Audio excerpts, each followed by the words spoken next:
Punjabi singer turned politician Sidhu Moosewala's parents are expecting to welcome their second child in March.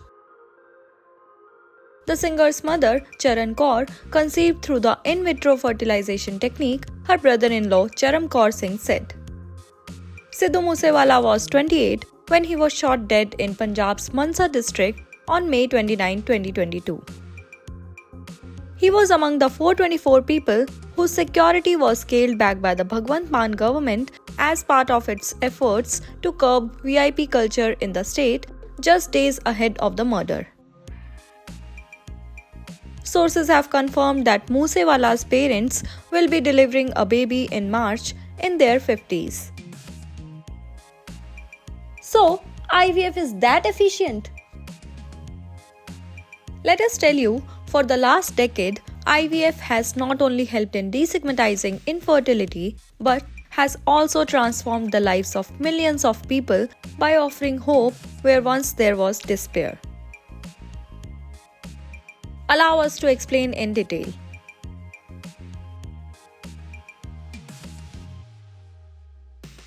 During the process, mature eggs are collected from ovaries and fertilized by sperm in a lab.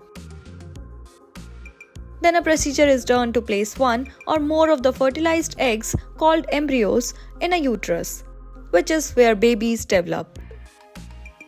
This procedure takes about 2 to 3 weeks or longer. The chances of having a healthy baby using IVF depend on various factors including age and the cause of infertility. Is it risky or not? Let's understand from an expert.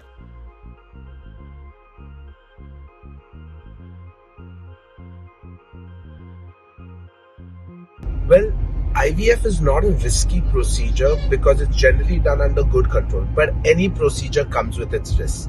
One of the major risks with IVF is hyperstimulation. That is where too many eggs end up growing. But now there are protocols which do ensure that there is no hyperstimulation, and even if hyperstimulation does occur, it can be controlled very well, and all it requires is maybe an extra day of admission where we just give you saline rather than anything else. Besides that, anesthesia-related complications would be applicable to all patients, and that's not just for the IVF procedure, but that's for any other procedure. So per se, IVF is a relatively safe procedure which does give you good results as well. This leaves us with the question, can women over 50 or even post-menopause carry a baby to full term with assisted reproductive techniques?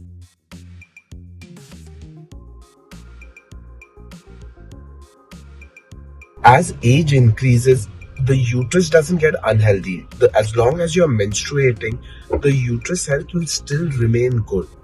But what happens as age increases, the ovarian reserve, that is the amount of eggs in your ovaries, do continue decreasing. So the ovaries, if you hit menopause, does have an effect on the uterus, that the uterus becomes smaller. But if you are of reproductive age and even as you get older, the hormones still keep the uterus healthy. So, it's safe to say, even though IVF is expensive and invasive, it has the power and magic to work wonders. Share your thoughts in the comments and don't forget to subscribe to Shosha for everything health and lifestyle.